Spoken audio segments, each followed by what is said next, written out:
எனக்கு ஃபின்லாண்டில் இருக்க முருகர் கோயிலோட தேர் திருவிழா ஆட்டம் பாட்டம்னு சொல்லி சூப்பராக நடந்துச்சு. நாங்களும் போயிட்டு தேரெல்லாம் பிடிச்சி இழுத்துட்டு சாமியெல்லாம் கும்பிட்டுட்டு வந்தோம். இங்கே சிலதெல்லாம் அட்டாச் பண்ணியிருக்கேன் பாருங்கள்.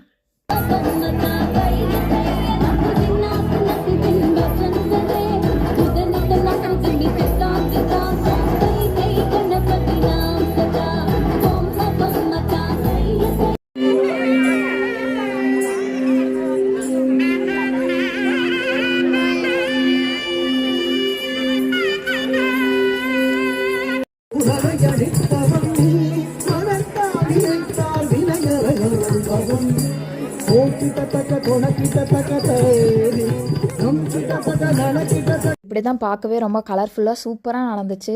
அப்புறம் கடைசியில் வந்து பிரசாதம்லாம் அரேஞ்ச் பண்ணியிருந்தாங்க. சாமி வந்து கோயிலேருந்து ஜஸ்ட் ஒரு ரவுண்டு அங்கேயே போயிட்டு சுற்றிட்டு நடுவில் அந்த டான்ஸ்லாம் நடக்கும். முடிச்சுட்டு பிரசாதம்லாம் சாப்பிட்டு வந்தோம். நல்லா இருந்துச்சு.